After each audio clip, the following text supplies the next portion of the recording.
고린도전서 15장 42절에서 50절 말씀을 통해서 그분의 형상을 입자라는 제목으로 함께 말씀을 나누고자 합니다. 딱 이 제목을 봤을 때 이렇게 1차적으로는 예수님을 닮아 나가자 이렇게 말씀이 들릴 수 있습니다. 맞습니다. 그 말을 하고자 하는 것과 또한 오늘 말씀 속에서는 부활에 관해서 이야기하고 있는데 그 부활을 통해서 좀 더 말씀을 깊이 보고자 합니다. 예화를 하나 들려드리면 바닷가재는 5년의 성장기를 보내는 동안 무려 25번의 탈피의 과정을 거칩니다. 성체가 된 후에도 1년에 한 번은 그 껍질을 벗습니다. 속살을 보호해주던 단단한 옛 껍질을 이제는 스스로 벗어버리고 이제는 새 껍질을 뒤집어 써야 하는데 이처럼 낡은 껍질을 벗어버리는 과정을 탈피라고 합니다. 자연의 섭리라고만 생각하는 이 탈피는 사실 너무나도 쓰라리고 아픈 과정입니다. 낡고 단단한 외피가 압력을 받아서 탁 하고 쪼개지면은 이제는 바닥까지는 이제 그 근육을 꼼지락거리면서 벌어진 그 각질을 사이로 빠져나오게 되는 것입니다. 이때 불과 얼마 안 되는 시간이지만 바닥까지는 외부 환경에 외피 없이 무방비체로 노출이 되는 것입니다. 이러한 탈피의 과정을 이제는 인내의 시간을 걸쳐서 더 크고 단단한 껍질로 만들어지고 우리가 알고 있는 바닥가지처럼 아주 단단한 외피를 갖게 되는 것입니다. 이 이야기를 들려드리는 것은 정말 예수님을 믿는다는 것은 이제는 우리가 끊임없이 우리의 내면이 벗겨지든 아니면 우리의 삶의 환경이 변하든 그런 식으로 하나님께서 우리를 두드리시고 연단하시고 또 어려운 환경을 만남을 통해서 끊임없이 성숙해가고 성장해 나가는 과정이라는 것입니다.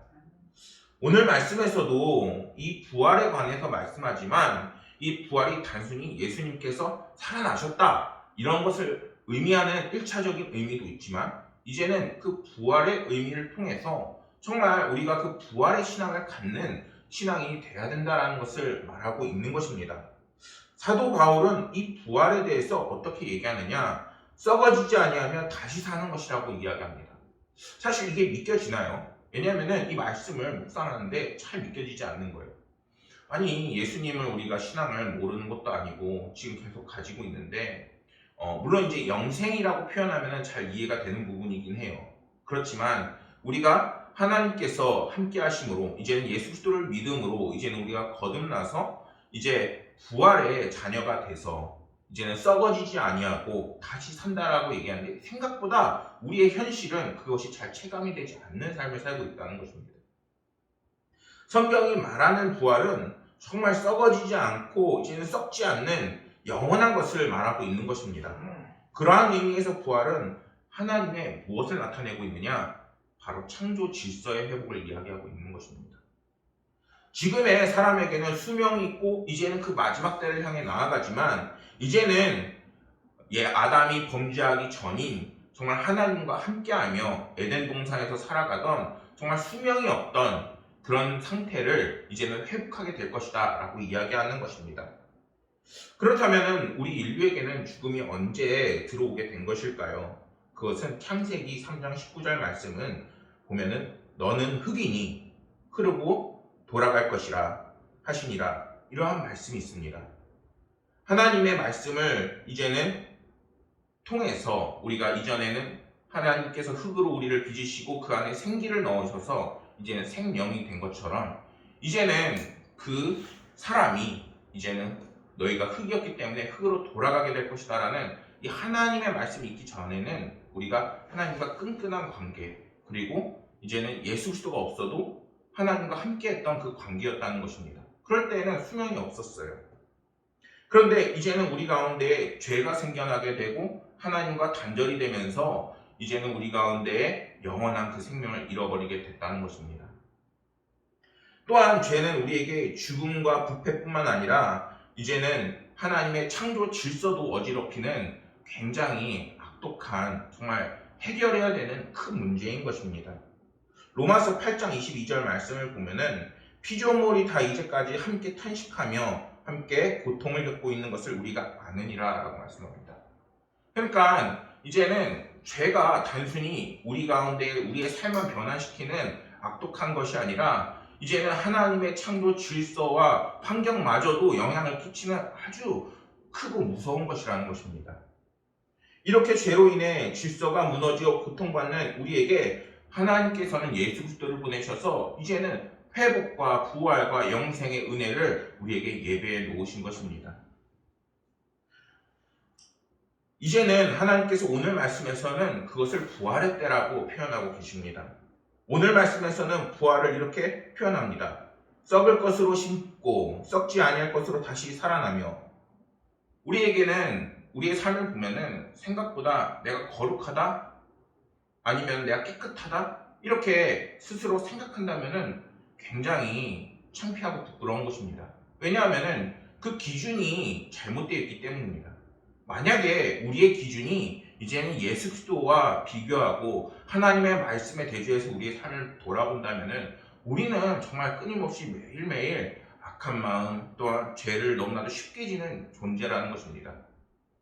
우리는 썩어질 수밖에 없는 그러한 삶을 향해 나아가고 있는데, 이제는 하나님께서 우리의 삶을 거듭나게 하셔서 이제는 심령과 그리고 다른 육체와 그것을 다 넘어서 전인격적으로 우리의 삶을 다시 신선하게 그리고 썩지 아니할 것으로 하나님께서 부활시킨다는 말씀을 오늘 하고 계시다는 것입니다. 그렇기 때문에 우리 그리스도인들의 삶은 어떤 신앙을 가져야 되느냐? 그래, 하나님께서 부활시키실 것이다. 하나님께서 우리를 회복시키실 것이다. 우리의 삶을 붙잡아 주시고 정말 쓰러지지 않게 하실 것이다 라는 그러한 부활의 신앙을 갖고 있어야 된다는 것입니다. 기독교가 어떤 종교입니까? 사람들에게 종교라고 얘기했을 때 기독교는 부활의 종교예요. 예수 그리스도가 이제는 사망의 그 무덤에서 다시 살아나셔서 이제 죽음과 사망의 권세를 깨뜨리신 것처럼 이제는 예수 그리스도의 그 뒤를 밟아나가는 우리들에게도 그와 같은 권세를 우리에게 주셨습니다. 근데 중요한 것은 우리가 생각보다 삶 속에서 그거를 믿지 않는다는 거예요. 삶이 바빠서 하나님의 말씀이 기억이 안 나서 또는 믿음이 흔들려서 그리고 다양한 환경과 다양한 영향을 받아서, 그런데 실제로 우리가 그런 상황 속에서도 정말 예수님 한 분만 붙잡고 살아나가면은 정말 흔들리지 않고 그 믿음을 가지고 살아나갈 수 있습니다. 오늘날 많은 사람들이 그 흔들리고 아파하고 그리고 회복이 되지 않는 가장 그 근본은 그 삶의 중심에 예수 그리스도가 담겨있지 않기 때문인 것입니다. 우리가 힘들고 어려울 때 정말 나를 사랑하신 예수 그리스도, 나를 위해 대신 십자가를 지신 예수 그리스도를 바라본다면은 정말 지금 말로 선포되어지고 있는 이러한 비밀의 말씀보다 더 놀라운 신비가 우리의 삶의 체험과 그리고 놀라운 그 말씀이 이루어지는 것을, 역사를 볼 수 있게 됩니다. 그렇기에 우리는 이러한 예수 그리스도의 부활, 그리고 이제는 그 부활이 나에게도 이루어지고 또한 그 부활은 우리의 삶의 그 회복을 의미하는 것을 우리는 믿고 그리고 강력하게 의심하지 말아야겠습니다. 이어 성경은 이 부활을 뭐라 말하느냐? 영광이라고 이야기합니다. 그런데 이 부활하기 전 죽음의 장례를 가리켜서는 성경이 뭐라고 얘기하느냐? 욕된 것을 씹는 것이라고 말씀하고 있습니다. 이거는 한마디로 이것들이 욕되다라기보다는 이 상태를 의미하고 있는 것입니다. 사람들은 결국 나이가 들어서 무덤에 묻힐 수밖에 없고 또한 그 삶이 이제는 점점 나이가 들어가고 육체가 노쇠해질 수밖에 없는 인생이라는 것입니다. 욕된 것은 헬라어로 아티미아라는 발음을 사용하는데 불명예, 무례, 망신, 굴욕, 수치 등의 그 의미를 담고 있는 말입니다. 이 말은 무엇입니까? 사람이 사는 것 자체가 정말 힘겹고 불명예스럽고 무례하고 망신스럽고 굴욕스럽고 수치스럽다는 것을 의미하는 것입니다. 우리들의 삶이 그렇게 고되고 힘들다는 거예요. 이 사실에서 우리를 위로해 주시고 그리고 우리와 정말 함께 해주시고 우리에게 정말 희망과 소망을 주시는 분이 누구시냐? 이제는 예수 그리스도라는 겁니다. 내가 아무리 다른 곳에서 희망을 찾고 소망을 찾으려 해도 그 속에서는 그 어떤 것도 찾을 수가 없어요. 왜냐하면 설사 돈을 갖고 있다 하더라도 돈은 쓰면 사라져요. 권력은 이제는 권력이 바뀌면서 내려오게 됩니다. 사람의 수명은 시간이 끝나게 되면 반드시 무덤으로 들어가야 되는 것입니다. 사람은 흙으로 지어졌기 때문에 반드시 그 마지막이 있어요. 그런데 하나님은, 창조주 하나님은 여호와 하나님이라 불리며 자신을 그렇게 밝히시며 우리가 태어났을 때부터, 태어나기 전부터, 그리고 지금까지 앞으로도 우리에게 크신 은혜를 베푸실 것을 약속하고 계시는 것입니다. 그 부활의 은혜는 무엇이냐? 바로 예수 그리스도가 부활하신 것처럼 우리들에게도 회복의 그 역사가 있을 것이라는 것입니다. 예를 들어 생각해 봅시다. 다윗을 생각해 보세요. 다윗이 결국에는 이스라엘 왕이 되어지고 엄청난 부를 누리게 돼요. 하지만 그가 그러한 영광을 가질 수 있었던 왕이었지만 결국에는 그 사람도 결국엔 하나님 곁으로 나아가는 사람인 것입니다. 또한 그가 박해와 수치를 당한 것을 성경을 통해서 보면은 얼마나 힘들었는지 이로 다 말할 수가 없어요. 10년간 그 목숨을 빼앗길 위기에서 도망친다라고 하면은 오늘날의 우리 삶 속에서 감당할 수 있을까요? 아마 불가능할 거예요. 저만 해도 제가 아르바이트를 했는데 옆에서 막 뭐라고 하는 선배가 있는 거예요. 사실 제가 그렇게 잘못한 것도 없는데, 근데 일을 막 뭐라고 하니까 아이고 이거 왜 한 거야? 한 달도 버티기가 힘든 거예요. 그러면은 막 징징징 거리는 겁니다. 아이고 너무 힘들어 못하겠어. 그런데 다윗은 무려 10년을 도망 다녔어요. 근데 그 속에서 그가 밝히는 것은 여호와 하나님 나의 하나님이라. 그분을 바라보는 것이 나에게 복이라. 주여 내가 주를 찬양하는 그 찬양을 내게서 떠나지 말게 없소서라고 그는 시편을 통해서 계속 고백을 하잖아요. 하나님의 아들 예수 그리스도는 이 땅에 오셔서 어떠셨나요? 예수님이 이 땅에 오셔서 존경과 영광을 받기는커녕 수치와 모욕을 당하시고 결국에는 어디에 달려 돌아가시나요? 십자가에 달려 돌아가시게 됩니다.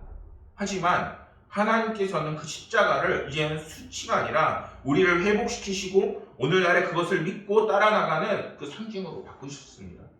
근데 그거는 단순히 상징이 아니라 이제는 정말 예수 그리스도가 나의 구주요, 이제는 예수 그리스도가 나의 소망이요 라는 그 믿음을 가질 때에 정말 우리가 말로는 설명되지 않는 신비한 놀라운 역사가 우리 가운데 일어나게 된다는 것입니다.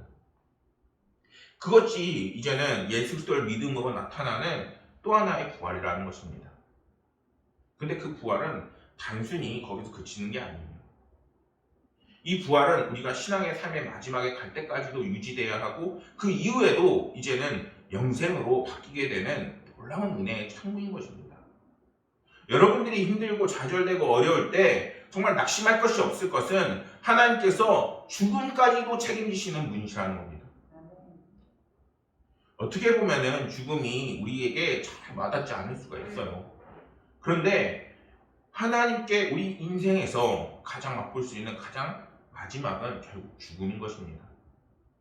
그런데 그 속에서 하나님께서는 그 모든 것들을 이제는 부활시키시고 심지어 그 죽음마저 이기심을 분명하게 우리에게 보이셨습니다.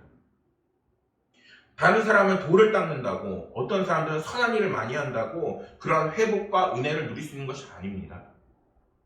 우리의 힘으로는 안 되는 것들이 이 세상에 너무나도 많아요. 그런데 진정한 회복은 어디 안에 있느냐? 예수 그리스도 안에 있다는 것입니다. 이거는 말로 설명되어 줄 수 있는 것이 아니에요. 우리는 이제는 예수님과 같은 형체를 입는 자들이 되어질 것이고, 이제는 하나님께서 우리가 예수 그리스도를 통해서 이제는 부활의 은혜를 믿는 자들이 이제는 그와 같은 은혜를 믿는 자들로 거듭나게 될 것임을 분명하게 말씀하고 계시는 것입니다. 성경은 이제는 우리가 예수님과 같이 살아나가기를 원하십니다. 예수님을 따라 나가기를 원하십니다. 그것은 한편으로는 믿음이요, 한편으로는 삶이요, 이제는 말씀을 잃어버리지 않는 삶인 것입니다. 여러분들에게 이러한 강력한 믿음과 은혜와 그리고 권능이 함께하기를 소망합니다. 성경은 예수님을 첫사람의 아담과 비교하면서 마지막 아담이라고 소개합니다. 사실 이 말씀을 보면서 제 생각에는 이때 당시에 이 말씀을 유대인들에게 전하니까 분명히 이 사람들이 이렇게 표현을 해야 알아들었을 거라고 생각을 해요.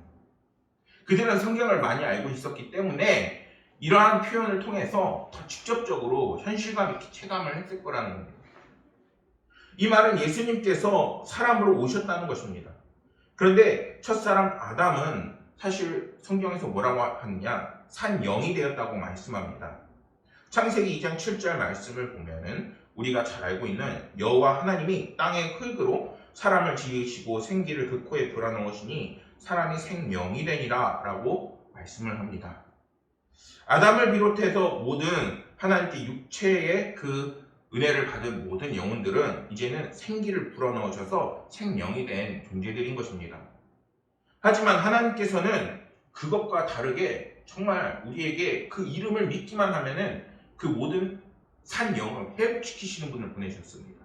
그분이 누구냐? 예수 그리스도입니다.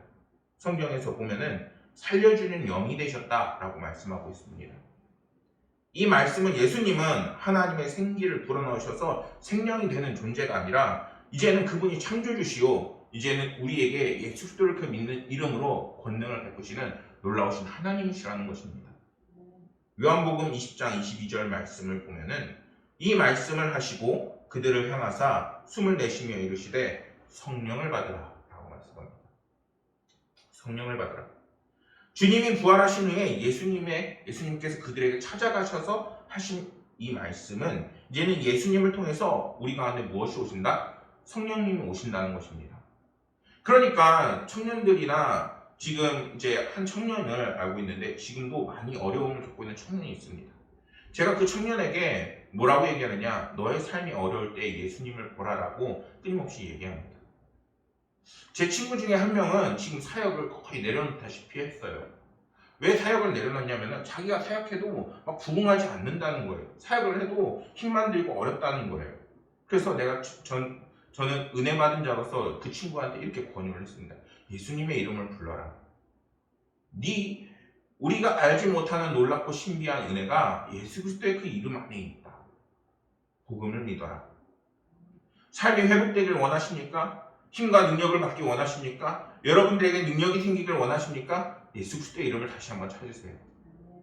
부활의 은혜와 능력이 이제는 여러분들 가운데 생기게 되는 것입니다.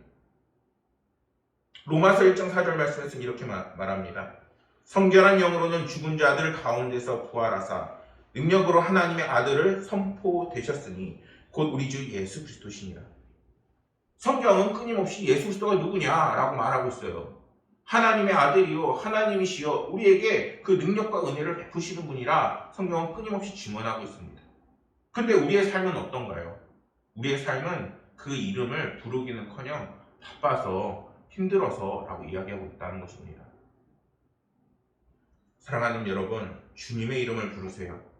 주님께서 놀랍게 역사하십니다. 오늘도 우리에게 구원을 베푸시고 부활의 은혜를 베푸시길 원하는 주님이 오늘도 여러분을 기다리고 계십니다. 그렇다면 오늘날 하나님께서 우리에게 왜 예수님을 통해서 우리에게 성령을 주시는 것일까요? 그것은 우리가 죽을 수밖에 없는 존재였기 때문에 그렇습니다. 우리 성령님은 우리에게 부활의 보증이 되어주시고 이제는 우리가 성령님으로 가득 채워져서 능력 있고 회복되고 이제는 하나님의 놀라운 은혜를 맛보는 삶으로 변화받게 되는 것입니다. 하나님께서 예수님께 기름 붓듯 성령을 부으심은 이제는 예수님을 믿는 자들도 그것을 통해서 기름 붓는 성령의 은혜가 임할 것이라는 것입니다. 모든 성도들이 이제는 예수님을 구주로 고백하는 모든 놀라운 역사가 각 교회와 지역과 모든 사람에게 일어나야 돼요. 그래야 회복이 일어나는 거예요. 우리의 삶 가운데 오늘날에는 코로나 바이러스 때문에 위축되고 힘들고 어려워하고 이러고만 있으면 더 힘들어지는 거예요. 예수님께서 나에게 능력을 주실 것이다. 예수님께서 이제는 성령으로 나와 함께 하실 것이다. 여호와 임마누엘의 하나님이시여 나와 함께 하소서 라는 놀라운 고백과 은혜가 나에게 임할 것을 믿어야 되는 것입니다. 그럴 때 다시 부활의 신앙은 시작이 되는 것입니다. 최근에 책 중에서 깨어진 그릇이라는 책이 나왔습니다. 누구냐? 김태훈 선교사라는 분이 이 책을 썼습니다. 새롭게 하소서라는 TV 프로그램에도 나와서 간증을 했더라고요. 이 책에서는 이제 이분이 누구냐? 서울대 의과대학을 졸업해서 간담 최외과 그리고 소아외과 2개나 전공을 한 의사였는데 이제는 하나님의 은혜를 받아서 선교사의 삶을 사는 분입니다. 그래서 이 분은 서울대 간담 체육과와 서울 아산병원 수학과에서 의료 활동을 한 경험이 있는 선생님입니다. 서울대 의대 1년을 다닐 때 하나님의 은혜를 체험하고 하나님 앞에서 이렇게 기도를 했다고 합니다. 내가 앞으로 예수님을 위해서 어떻게 살 것인가? 어떻게 살길 원하십니까? 하고 고민을 했다는 것이죠. 그는 자신이 받은 은혜가 너무 크다고 생각을 했습니다. 그래서 열심히 기도하는 와중에 나도 예수님처럼 가난하고 헐벗고 굶주리고 소외된 사람을 섬기며 살겠다라는 결심을 하게 되었습니다. 그래서 그는 자비량 의료 선교를 하다가 2013년 7월에 모든 것을 내려놓고 어디로 가느냐? 에티오피아로 이제 의료 선교를 떠나게 됩니다.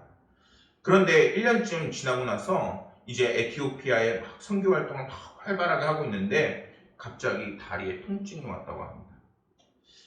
너무 심해서 한국에 와서 조사해보니 어떤 병이었느냐? 파킨슨병이 그에게 옮겨간 것입니다. 파킨슨병이 이제 무엇이냐? 몸이 점점 붓고 말하는 것도 힘들어지는 그러한 병입니다.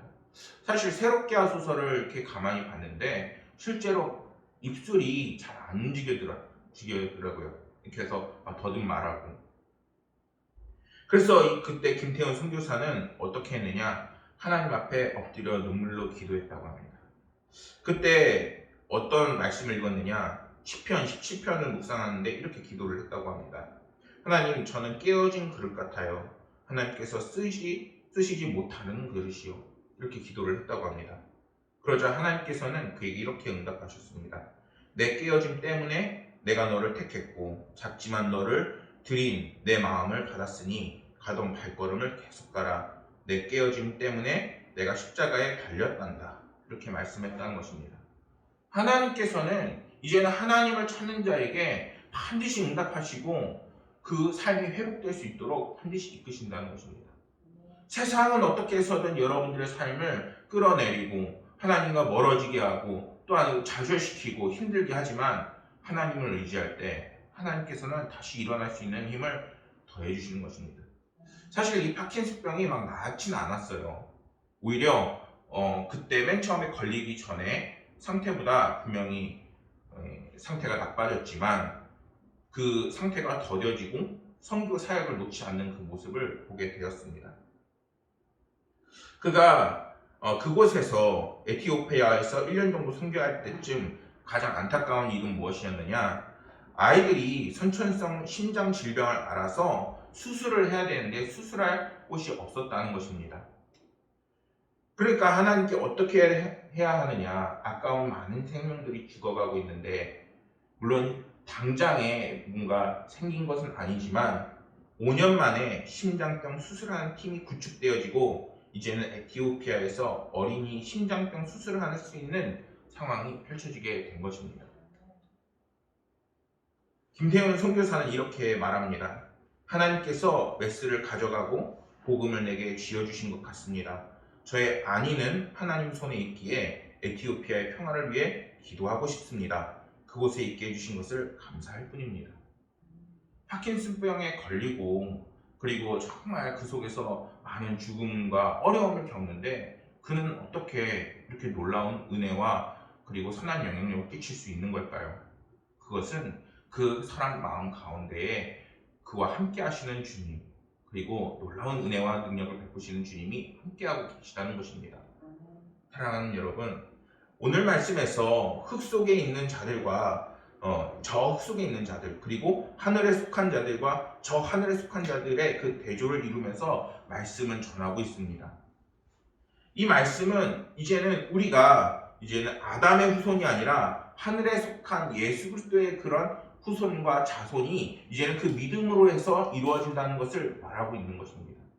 여러분들은 누구입니까? 이제는 우리는 예수 그리스도를 믿음으로 인해서 믿음으로 살아나가는 그리스도인인 것입니다. 그럴 때 하나님께서는 우리에게 이렇게 말씀합니다. 나의 형상을 닮아라. 주님의 형상을 닮아 나갈 때 이제는 우리가 이 세상의 흐름이 아니라 예수 그리스도께서 우리에게 은혜를 베푸신 또한 우리가 영향을 끼치는 성령의 은혜를 나누는 그러한 모습이 되어지는 것입니다. 여러분들 이 모습을 되찾으셔야 됩니다. 이 모습을 잃어버리셔는 안 안 되는 것입니다. 우리가 믿음을 잃어버리고 하나님을 잃어버릴 때 정말 더 어렵고 힘겨운 삶이 더욱더 우리에게 있게 되는 것입니다.